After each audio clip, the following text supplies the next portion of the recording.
Ça n'a pas été facile d'être là.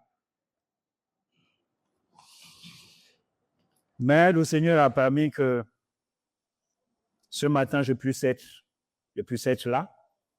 Lorsque l'ancien m'a appelé mardi pour m'annoncer que j'allais prêcher aujourd'hui, le lendemain, mercredi, accident. Il y a une voiture qui nous est rentrée dessus. Dedans, par la grâce de Dieu, je suis sorti indemne. En soirée, jeudi, la grippe a commencé. J'ai bu le médicament, je suis allé courir au bord des mers. Quand je suis revenu, ce matin, ça va, c'est la pluie. On a prié, ça s'est calmé. On arrive à l'église, c'est la coupure. On a encore prié, le courant est revenu. Gloire soit rendue à Dieu parce que j'ai prié beaucoup pour le cordes vocales parce qu'après, ici, je suis à Samad. Et là-bas, on a une présentation d'au moins 2 heures. Donc, il faut que je conserve un peu la voix. Donc, de ce pas, nous allons partir sans plus tarder dans le message de ce matin. En 1979, un certain Kali Bhutto a été décapité dans la prison d'Islamabad au Pakistan. Et quelques années avant sa décapitation, les grands de ce monde, le pape, qui était Jean-Paul II, qui avait été choisi en 1978, Jimmy Carter, président des États-Unis à l'époque, les grands de ce monde se sont levés pour plaider, pour demander une clémence à Dieu. Et au général Zia, qui était le président du Pakistan à l'époque, pour l'accorder une grâce présidentielle. Le président du Pakistan a dit, si Kali Bhutto reconnaît qu'il a tort, je vais le relâcher. Et lorsqu'ils se sont retournés vers Kali Bhutto, Ali Bhutto a dit, si Zia m'accorde une grâce présidentielle, je lui serai éternellement reconnaissant, mais je ne peux pas confesser quelque chose que je n'ai pas fait. Je ne peux pas reconnaître un péché que je n'ai pas commis, même si ma tête doit être coupée. Résultat des courses, sa tête a été pendue dans une prison parce qu'il a refusé de se rétracter. Il a refusé de trahir sa conscience et ses valeurs et ses principes. Je voudrais ce matin attirer notre attention, frères et sœurs, pour nous amener à comprendre que dans ce monde, dans l'histoire des hommes, il y a des gens qui se sont battus pour leurs principes et sont allés jusqu'à la mort.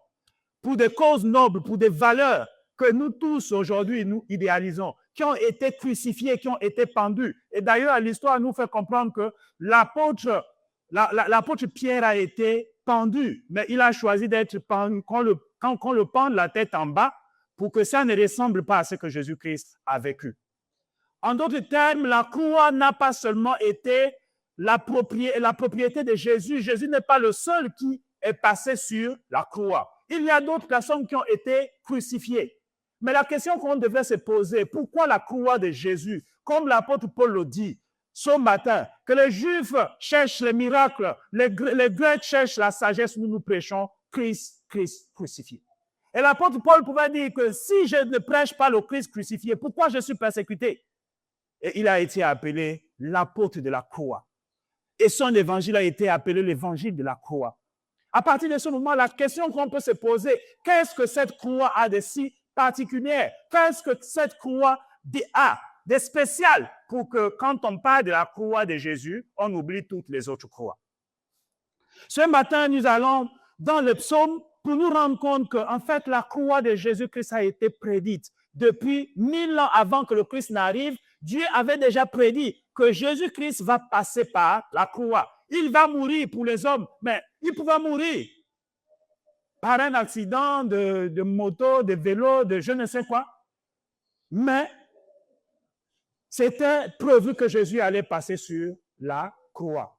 Et dans le psaume qui a été lu, psaume 22, au verset 17, la Bible dit qu'ils ont percé même. Au verset 19, ils ont tiré au sort match unique. Et ceux qui ont l'habitude de lire les évangélistes, des évangiles autant pour moi, vous avez déjà rencontré ces tests dans l'évangile. Donc, la croix de Jésus, ce n'est pas quelque chose qui est arrivé comme ça, hasardeusement. La croix de Jésus, c'est quelque chose qui a été planifié. Et la Bible dit qu'il a choisi de passer par l'humiliation. Il a choisi de vivre la mort comme un brigand et parmi les brigands pour que nous puissions avoir la vie. J'ai l'habitude d'entendre les gens dire que je peux accepter, l'humilité n'est pas l'humiliation, mais je peux vous assurer que ce que Jésus-Christ a vécu à la croix de Golgotha, en tant que Dieu, c'était une humiliation. L'humiliation fait partie de la vie des chrétiens. Mais comme nous sommes dans un monde où on cherche maintenant à tout sublimer, on ne lit même plus les évangiles, on cherche,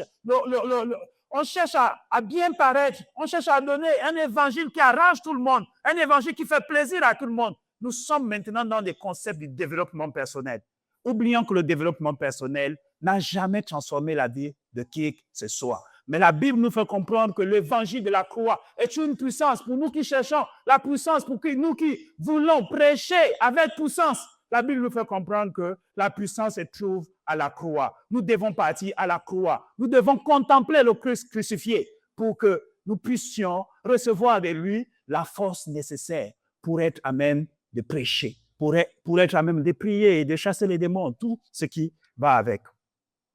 Et nous devons comprendre aussi que lorsque l'apôtre David, autant pour moi, le roi David fait la prophétie sur la crucifixion de Jésus, dans la culture juive, la croix n'existe pas. Donc c'est quelque chose d'extraordinaire. Il est en train de prophétiser sur quelque chose qui n'est pas dans son environnement, quelque chose qu'il ne sait même pas que ça va exister. Et c'est là la portée, la dimension de l'inspiration. Lorsque l'inspiration vous dépasse, vous parlez des choses que les autres autour de vous, par leur raison, pensent que vous êtes en train de dire des bêtises et des... Mais le Saint-Esprit, comme la Bible dit, que ces voix ne sont pas nos voix. Le Saint-Esprit nous dépasse. Le Saint-Esprit va au-delà de ce que nous pouvons voir avec nos yeux humains.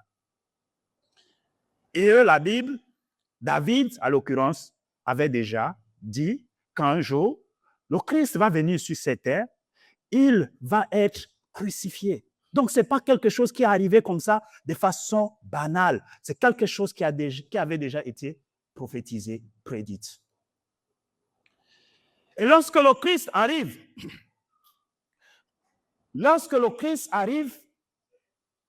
à plusieurs reprises, quand vous lisez les évangiles, il y a des moments où on attrape le Christ, on veut le lapider parce que la condamnation à mort chez les Juifs, c'était par lapidation. On veut le lapider, mais quelque chose se passe, le texte dit que son heure n'était pas encore arrivé et il s'échappe. Et ce qui est encore plus extraordinaire, c'est que plus d'une fois, le Christ va dire que je suis venu pour mourir pour les pécheurs. Mais le troisième jour, je vais ressusciter. Donc le gars, il est conscient. Le gars sait qu'il va mourir, mais il ne va pas rester dans la tombe. La tombe ne peut pas le contenir parce qu'il est puissant. Mais arrive ce jour sombre, ce jour fatidique. Arrive Gethsémane, l'épreuve de Gethsémane. Et Jésus se retrouve dans ce jardin. Et avant de se retrouver dans ce jardin, Jésus se retrouve avec ses disciples. Ils font le dernier repas. Et à ce moment, il dit à ses disciples que l'un d'entre vous va me trahir. Et tout le monde se regarde, tout le monde cherche un peu à se dédouaner. Est-ce que c'est moi? Est-ce que c'est toi? Est-ce que c'est moi? Est-ce que c'est toi? Et il dit, celui à qui je vais donner le morceau de pain. Et quand il donne le morceau de pain, la Bible nous dit que il fit noir. Il était noir. Un texte extraordinaire. Quand vous lisez, frères et sœurs, quand vous lisez la Bible, tout ce qui s'écrit dans la Bible a une signification. Quand vous voyez un point dans la Bible, dans une phrase, ne le déplacez pas. Laissez-le là où il est. Parce que toute la Bible est une inspiration. Les gens qui ont mis les virgules ont été inspirés. La personne qui a mis les chapitres dans la Bible n'était même pas là quand on a écrit la Bible. Mais quand vous regardez la façon dont la Bible est découpée, vous comprenez, vous voyez vous-même qu'il y a une logique, il y a une suite. Donc, tout ce qu'il y a dans la Bible, Dieu sait pourquoi il l'a mis là-dedans. Et quand la Bible dit qu'il était noir, il était noir dans la tête de Judas et il était noir parmi les apôtres, parce que la lumière, quand Jésus-Christ donne le pain, il y a quelque chose qui se passe. Et il lui dit, ce que tu as prévu, vas-y, fais-le. Parce que je t'ai mort pour parler, je t'ai mort pour sensibiliser, j'ai attiré ton attention, mais j'ai comme l'impression que ton esprit est tourné vers le mal. Et ça, nous devons comprendre, frères et sœurs. Il y a des moments où Dieu nous parle, il attire notre attention, il nous conseille, il intercède. Mais nous sommes décidés à aller vers où nous avons choisi d'aller. Et à un moment donné, il te dit, tiens, le morceau de pain. Et quand nous prenons le morceau de pain, scandale. On apprend, ainsi de suite, ainsi de suite. Et on n'a plus la possibilité de supporter le regard des frères, des sœurs. Et on disparaît de l'Église. Mais plus d'une fois, Jésus-Christ est venu, il t'a parlé dans le secret. Plus d'une fois, Jésus-Christ t'a dit que la voie là n'est pas bonne. Plus d'une fois, Jésus-Christ a attiré ton attention.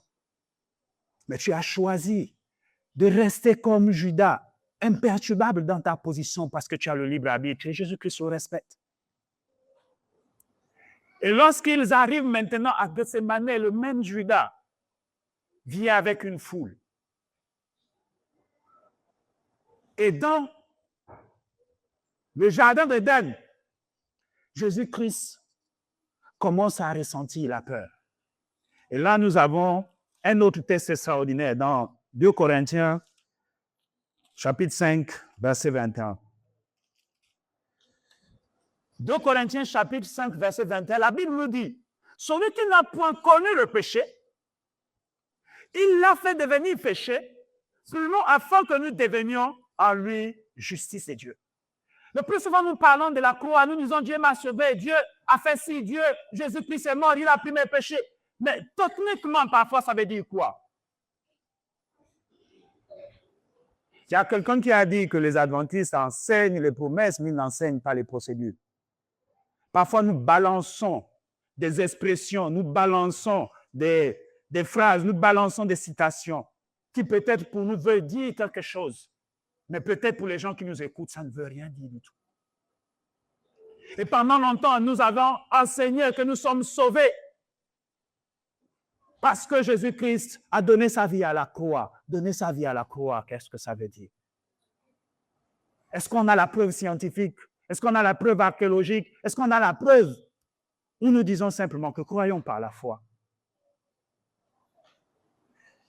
Et là, la Bible nous fait comprendre que Jésus-Christ, c'est un test scandaleux.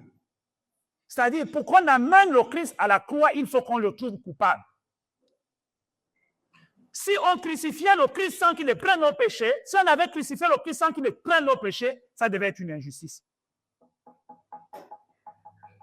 Et là, la Bible nous fait comprendre que Jésus qui est sans péché, en fait, on prend tous nos péchés, on dépose sur le Christ. Et Ellen White dit qu'en fait, quand les gens criaient, crucifiez-le, crucifiez-le, en fait, quand on regardait Jésus, on ne voyait que le péché. Et j'ai aimé la dimension de Mel Gibson quand il met cette scène, quand il apporte cette scène à Hollywood, quand on est en train de dire crucifiez-le, crucifiez-le, il y a Satan lui-même qui passe derrière et qui est en train de murmurer dans les oreilles des gens. Il y a une bataille, mes frères, il y a une bataille, mes frères. Il y a des choses qui se passent de façon mystique que nous n'arrivons pas à voir. Mais ce moment dans lequel nous vivons n'est que le résultat de la mystique qui se passe dans le monde invisible. Malheureusement, nous sommes les premiers à enseigner le conflit cosmique. Malheureusement, nous sommes les premiers à dire qu'il y a une bataille. S'il y a des guerres un peu partout dans le monde, c'est parce qu'il y a une guerre entre Satan et le diable, entre Satan et Jésus-Christ, entre la vérité et l'erreur, entre la lumière et les ténèbres. Mais notre façon de nous comporter ne montre pas que nous sommes conscients qu'il y a une bataille.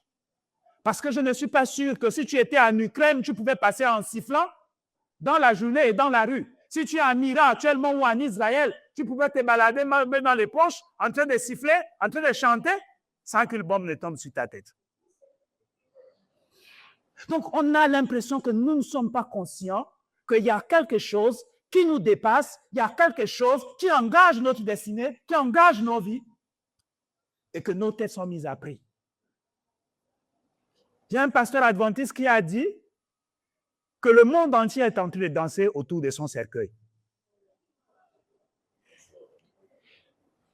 Et je disais à quelqu'un hier que, en fait, nous avons l'habitude de dire que les gens qui ont trahi Jésus, et pourtant ils avaient la Bible, mais je vous assure que si Jésus vient aujourd'hui, nous allons encore crier, crucifier. Oui, les gens qui ont vendu nos premiers parents dans la traite des Noirs, dans la traite de ceux-ci, qui ont pris le sel, qu'est-ce qu'il y avait dans leur tête? Aujourd'hui, quand vous regardez comment est-ce que les Poutine, les Donald Trump manipulent le monde entier, nous, les Africains, pouvons encore vendre nos parents pour le sel. Parce que, finalement, le combat se passe ici. Nos mentalités n'ont pas évolué. Ça n'a pas été transformé ici. Mais la Bible dit, soyez renouvelés dans votre intelligence. Ayez le discernement. Quand vous êtes renouvelés dans votre intelligence, vous avez le discernement. Vous pouvez discerner les pièges du malin, les pièges de l'ennemi. Savoir que ça, même si ça l'air d'être beau, d'être bon, d'être vrai, mais ça ne vient pas de Jésus. Et comme ça ne vient pas de Jésus, je n'en prends pas. Et pour revenir à notre test, Jésus, dans le jardin de Gethsemane, étant devenu identique au péché, première des choses, les disciples ont barré. Chacun a pris sa route. Et ça, c'est ce qui nous arrive quand nous péchons. Quand le péché devient un scandale, tel frère a fait, un enfant avec, même son meilleur ami ne veut plus s'associer. Quand vous péchez, votre péché est connu, c'est l'Église. Et comme un pasteur ghanéen, Pibim, qui a connu, vraiment qui a prêché l'évangile au niveau du Ghana, il est même venu ici invité par Ali Bongo. Lorsqu'il est tombé, piégé par ses propres frères, l'Église est tombée sur lui. Et il a dit cette phrase que l'Église est la seule armée qui tue ses soldats blessés.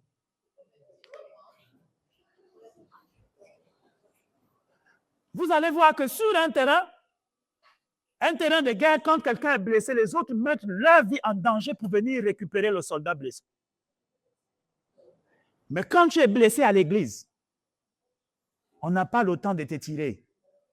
On n'a pas le temps de te récupérer. La seule chose qu'il faut faire, c'est de te plomber des balles pour que tu puisses laisser les autres avancer.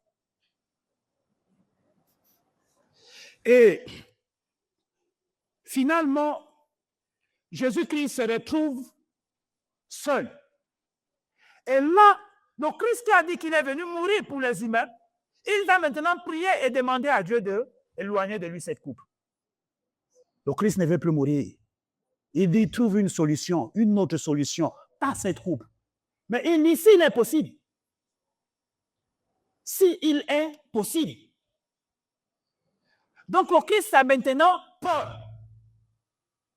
Bien-aimés dans le Seigneur, il y a 4 émotions qui sont rentrées avec le péché. Lorsque vous repartez à la Genèse, vous allez vous rendre compte que dès que nos premiers parents ont péché, la première des choses, ils se sont enfuis. Et ils ont dit quoi? Que nous avons eu peur.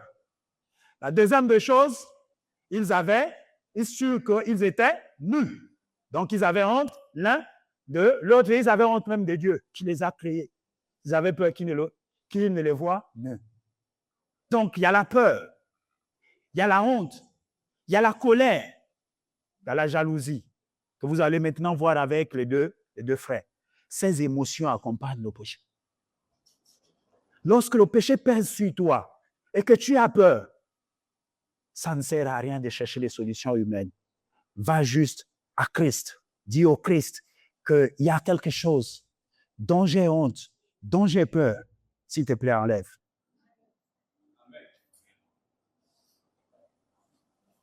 J'ai l'habitude, j'ai par la grâce de Dieu pris des avions, pris des bateaux, et récemment quand j'étais enterré mon oncle au village, lorsqu'on est revenu, on a eu un petit souci familial.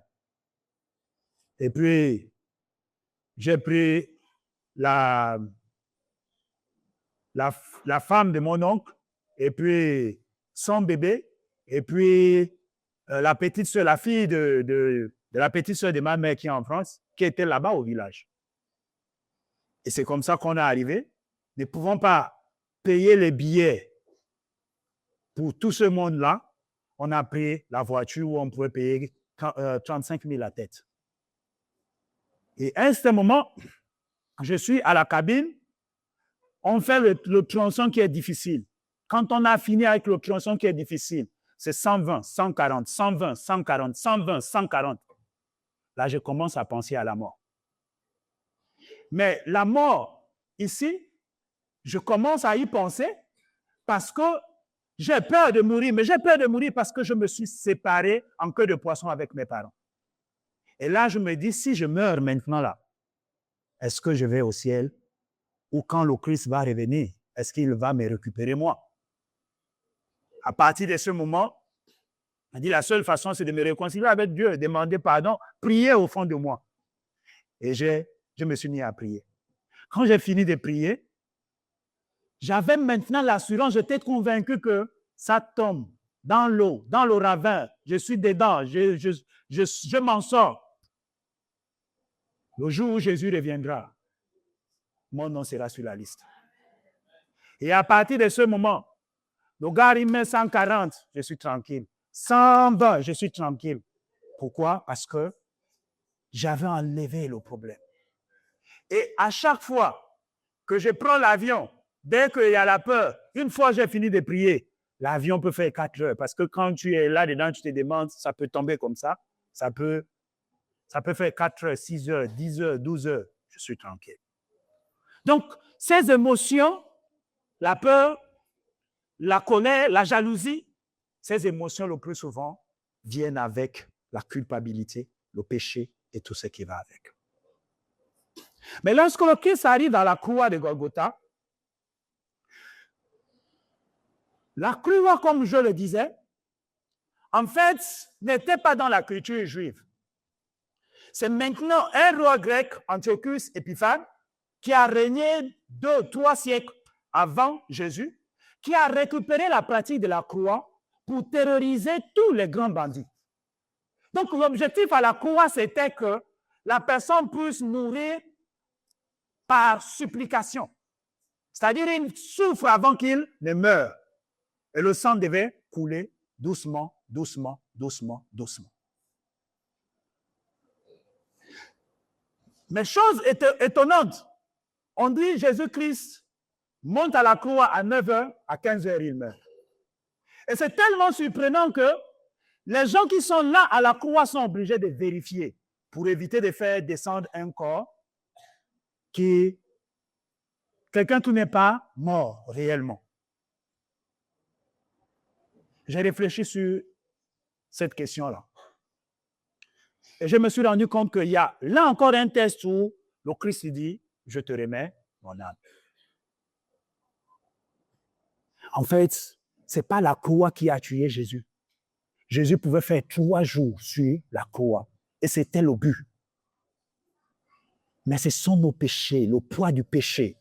Parce que la Bible a dit que le salaire du péché, c'est la mort. Le péché que vous n'arrivez pas à vaincre, tôt ou tard, il va vous tuer. Quand Jésus dit, quand la Bible dit que le jour que vous en mangerez, vous mourrez, la Bible ne dit pas que je vais vous tuer. La Bible dit, vous mourrez parce que le péché va produire cette conséquence et les conséquences du péché, c'est la mort. Il n'y a même pas de débat là-dessus. Le péché est plus terrible que le sida, le péché est plus terrible que toutes les maladies qui dévastent notre monde actuellement. Donc, c'est le péché, le poids du péché qui a pesé sur le Christ et l'a conduit à la mort. Mais le Christ sur la croix, alors qu'il a mis toutes les raisons d'en vouloir au monde entier, alors qu'il a mis toutes les raisons de béaner, de se révolter aussi vis-à-vis de Dieu, il fait 2 choses extraordinaires. La première des choses, c'est que le Christ demande à Dieu de pardonner les gens qui sont ses bourreaux. La deuxième chose, c'est qu'au pied de la croix, il y a la mère de Jésus, le disciple qu'il aimait. Au lieu de penser à lui-même, il dit, mère, voici ton enfant, enfant, voici ta mère. Donc il ne se préoccupe pas de lui. Il se préoccupe des autres. Et là, c'est quelque chose d'extraordinaire. Lorsqu'on a contemplé à la croix, lorsqu'on a posé ses regards sur la croix, lorsqu'on a pris le temps de méditer sur la croix, frères et sœurs, on ne peut pas rater les actions de l'unité, du sacrifice de soi, de la mort à soi et au moins pour que les autres puissent prospérer autour de nous. La vie que le Christ nous a envoyé vivre sur cette terre, c'est la vie du sacrifice oblatif, du sacrifice pour les autres. Une vie où nous nous mettons au service de la prospérité des autres. Ce matin, nous avons discuté, les avis sont partagés. Mes frères et sœurs, nous avons la Bible dit que le véritable ami donne sa vie pour ses amis. Mais malheureusement, ce que nous n'avons pas aussi vu, c'est qu'à Golgotha, il y avait 3 croix. Il y avait 3 croix. Et peut-être que si nous sommes dans une situation où nous vivons pour nous-mêmes, nous ne pensons qu'à nous-mêmes, c'est que nous n'adorons pas à la bonne croix. Nous adorons peut-être à la mauvaise croix. Il y avait une croix où quelqu'un est resté inchangé malgré tout ce qu'il est en train de vivre. Il a continué à se révolter contre le roi des rois, frères et sœurs. Et malheureusement, dans nos habitudes, malgré 30 ans d'adventisme, 40 ans d'adventisme, 50 ans d'adventisme, nous restons inchangés, toujours en train de suivre notre propre logique, notre propre compréhension, notre propre façon de faire. Et à chaque fois que quelqu'un veut nous proposer une autre voie, on dit qu'il si ça ne se passe pas comme ça a toujours été fait comme ça. Et je voudrais vous dire ce matin que si, après des années de christianisme, après des années de prédication, écoutez, après des années de vie chrétienne, frères et sœurs, ça n'a pas changé ce que vous adorez à la mauvaise croix. Vous adorez à la croix de l'autre bandit, de l'autre brigand. Mais il y en a aussi notre croix, de celui qui a cru. Et là, c'est la croix de ceux-là qui attendent l'ancien, attendent le pasteur, attendent le frère pour expliquer le texte, pour lui demander de payer la dîme, pour lui demander de venir à l'église. Frère, si tu es là depuis des années, toi-même, tu ne prends pas les responsabilités de ta foi. Ta foi est fondée sur ce que ta femme a dit, ton mari a dit, l'ancien a dit, le pasteur a dit, le frère d'Anna a dit. Frère, tu adhères à la mauvaise croix. Ma soeur, tu adhères à la mauvaise croix. Il n'y a qu'un seul sauveur. Et le sauveur, c'est Jésus-Christ. Il n'y a qu'un seul modèle. Et le modèle, c'est Jésus-Christ. Il n'y a qu'une seule force. C'est le Saint-Esprit qui la donne. Il n'y a pas quelqu'un qui est capable de monnayer le Saint-Esprit, capable de monnayer la croix avec toi. Donc ce matin, frères et sœurs, l'invitation, c'est que chacun de nous puisse revenir à la croix et regarder à la croix qui se trouve au milieu. C'est la croix de Jésus.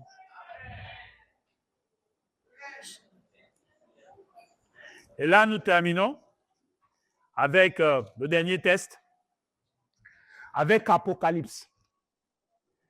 Apocalypse, frères et sœurs, c'est le seul livre de la Bible qui fait une promesse de bénédiction à celui qui lit et à celui qui écoute.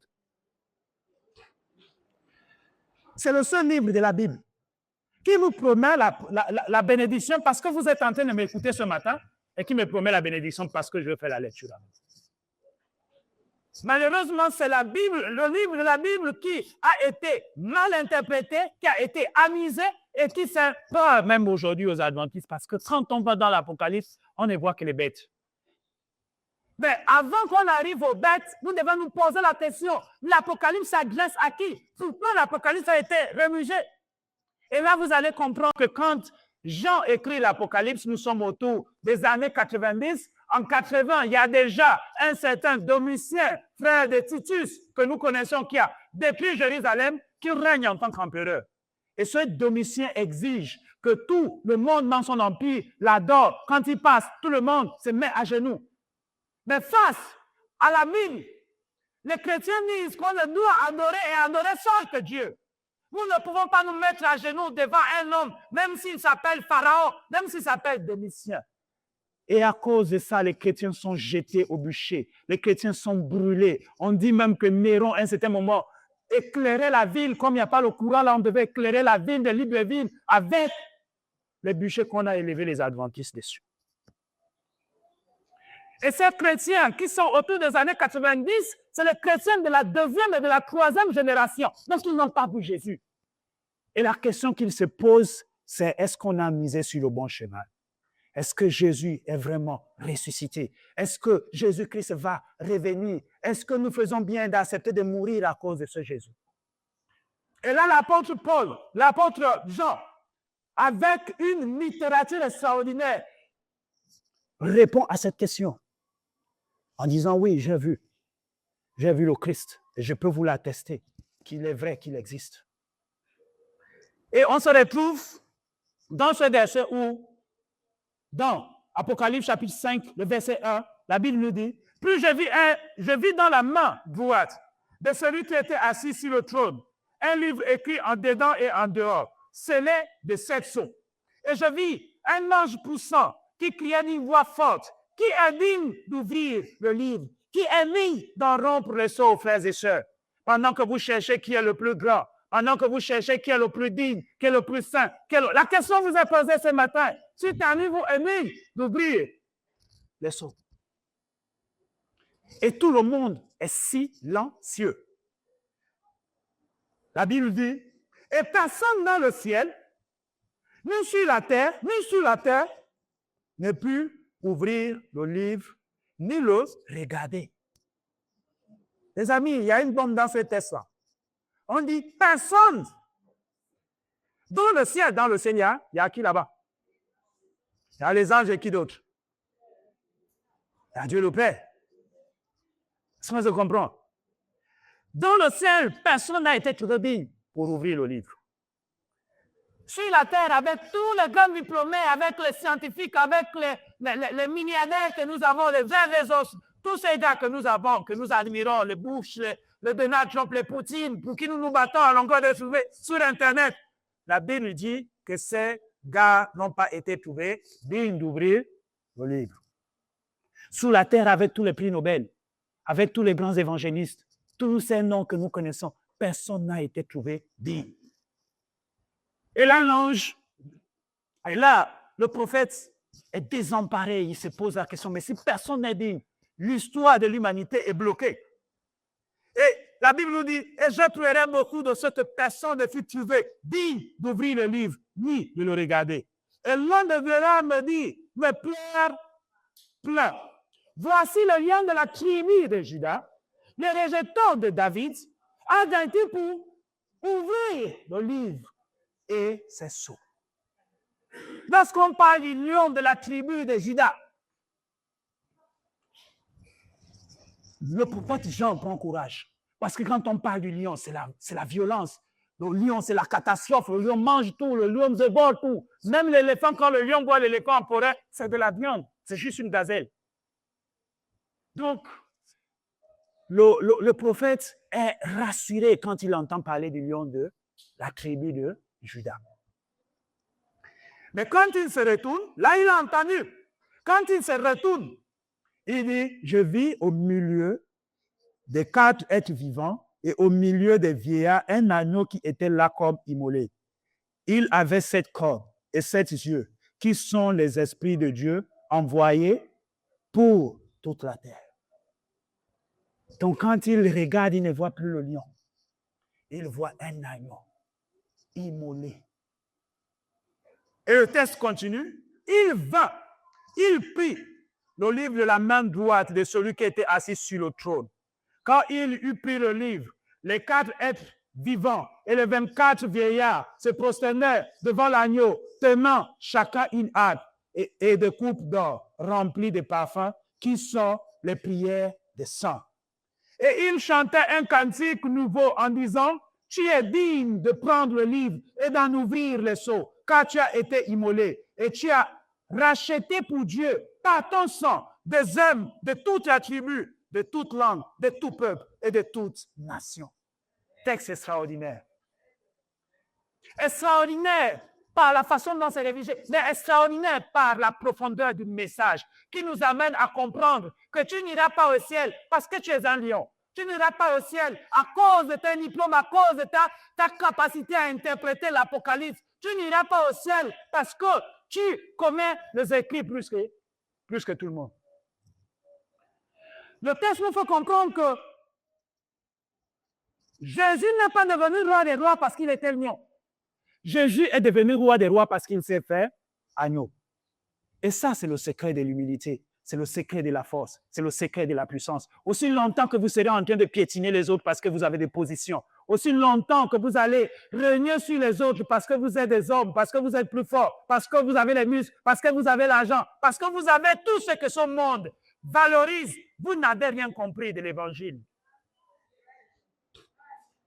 L'évangile est clair.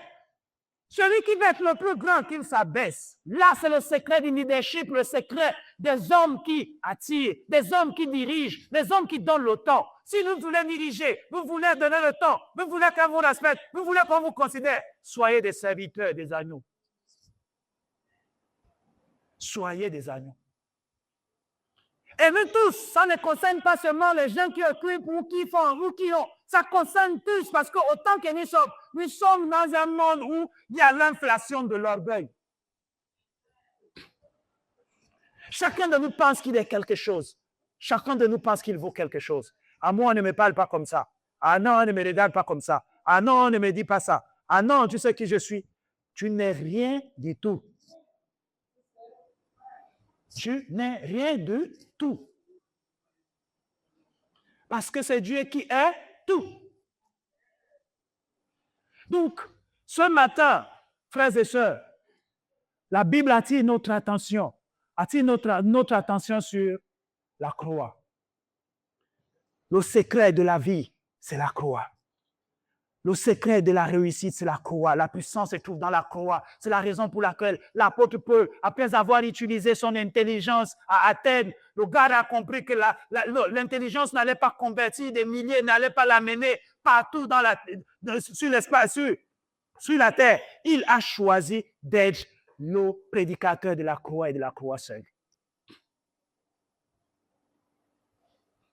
Donc ce matin, frères et sœurs, je voudrais juste attirer notre attention sur la croix.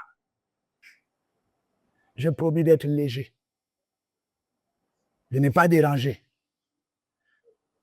Donc, ce matin, je voulais juste attirer notre attention sur la croix. Parce que la croix a une force, la croix a une puissance. Et malheureusement, nous sommes aujourd'hui embarqués dans les doctrines, embarqués dans les grandes connaissances, pendant que la Bible dit que la connaissance enfle, pendant que l'amour édifie. Nous avons oublié l'essentiel de l'évangile. Aujourd'hui, nous prenons position sur Internet, encourageant des assassins comme le Poutine, encourageant les assassins comme les Trump, les Netanyahou. Non, tel est fort, non, tel est puissant. Tchad, l'Iran a été bombardé, Israël a rendu, ainsi de suite, ainsi de suite. Frères et sœurs, nous sommes en train de préparer notre perdition. Si on ne revient pas à la Bible. Au lieu de prendre position pour qui est fort, qui est faible, nous devons plutôt prier parce que si Poutine était dans le royaume des cieux, il serait peut-être à Mazur où on est en train de faire de chasser les démons sur ce titre.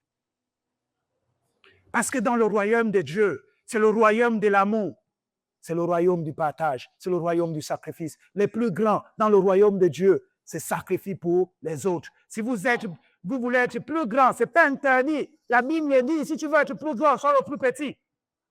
C'est juste la méthode qui est différente de la méthode du monde. Je voudrais donc terminer en partageant une histoire que j'ai partagée dans une campagne pour expliquer la croix aux plus jeunes dans un lycée. C'est l'histoire de la plus belle fille et du plus vilain garçon.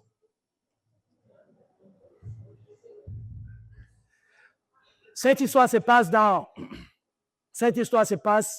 dans une université adventiste. Il y avait deux jeunes garçons. Il y a un qui était le plus vilain de l'université. Tout le monde connaissait. Et il avait son ami. Et un jour, pendant qu'ils sont en train de manger, il y a le bruit qui commence à courir, qu'il y a une belle fille qui vient à peine d'arriver. Et puis, le vilain cherche à savoir qui était cette belle fille. Et quand il voit, il arrive à la conclusion de tout le monde que oui, ça, elle est belle. Mais chez nous, les Eboma, on dit Odilungo Tima. Odilungo Tima, ça veut dire le cœur est ma boule. Donc, parfois, le cœur choisit les gens qui ne nous choisissent pas. Et on ne sait pas comment est-ce que son cœur s'est arrangé à choisir cette fille. Et lorsque ça a commencé à grandir, parce que, comme quelqu'un a dit, le cœur a ses raisons que la raison parfois ne connaît pas. Il a essayé de raisonner, mais ça ne descendait pas. Et il est venu, il a vu son ami, il a dit, j'ai un problème. L'ami dit, c'est quoi le problème?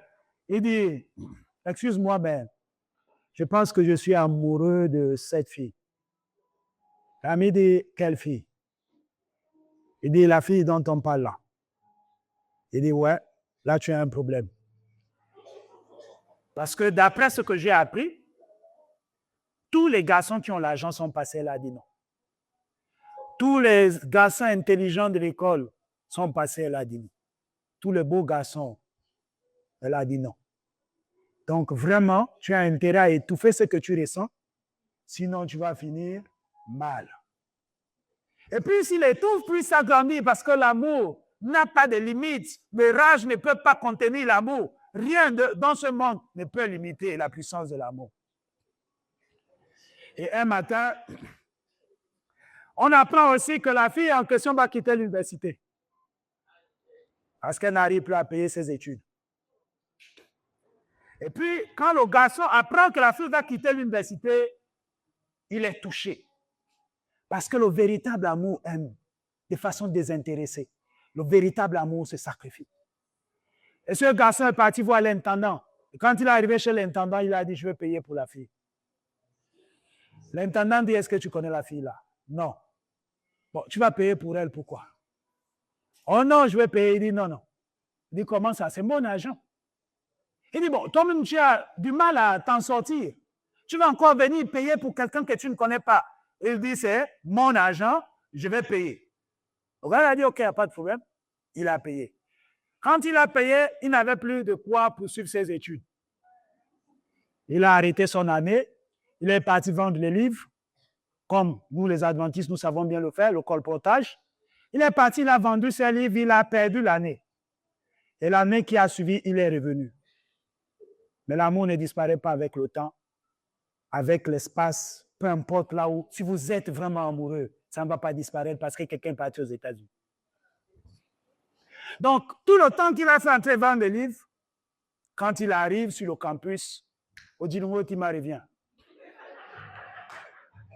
Donc, ça recommence encore. Un matin, il a pris son courage, et puis il est parti, il a vu la fille, et il a dit à la fille, là où tu me vois là, j'ai du mal à dormir. Et c'est parce que je ressens beaucoup de choses pour toi que j'ai du mal à dormir. Et puis, la fille l'a regardé, de haut en bas, de haut en bas, de haut en bas, de haut en bas. Et puis, elle a soulevé la tête. Elle a dit, Dieu, avec tous les garçons qu'il y a dans cet établissement-là, c'est celui-là que tu as envoyé. Et puis, bizarrement, l'intendant était quelque part et il voyait tout ça. Quand ils se sont séparés, l'intendant a appelé la fille et il a dit à la fille que c'était ton droit de dire non à ses avances. Tu pouvais simplement dire non, mais tu n'avais pas besoin de l'humilier de la sorte. Tu sais, il y a un secret que je garde pour vous deux. Il m'avait promis de ne jamais te le dire, mais je suis obligé de te le dire. L'an passé, ton argent n'est pas tombé du ciel. L'argent qui t'a permis de terminer ton année, c'est ce jeune garçon qui a payé. Et comme si on avait mis de l'huile sur le feu, sa colère a encore augmenté. Elle est partie dans sa chambre en colère. Elle a pleuré. Elle s'est fâchée. Elle a déchiré les matelas, déchiré tout ce qu'il y avait à déchirer à cause de la colère. Et puis, à un certain moment, revenue au calme, elle s'est posé une seule question. Où est-ce que je trouve la force pour détester quelqu'un qui m'a aimé autant?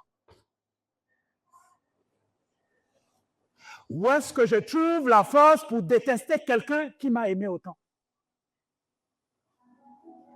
Et la question que je vous pose ce matin, où est-ce que vous trouvez la force pour détester ce Jésus qui vous a aimé autant? Parce que si vous êtes incapable de pardonner, c'est que, alors que Jésus vous a demandé de pardonner, c'est qu'il y a un problème. Vous n'aimez pas encore Jésus. Si vous êtes incapable de supporter la médisance d'un frère, de prier avec un frère qui vous a maudit, qui vous a calomnié, c'est que vous n'avez pas encore rencontré la croix. Et la question que chacun de nous doit pouvoir se poser ce matin, c'est comment est-ce que je fais pour ne pas aimer ce Dieu qui a tout donné pour moi, qui s'est sacrifié pour moi et qui n'hésiterait pas à revenir se sacrifier aujourd'hui encore pour moi.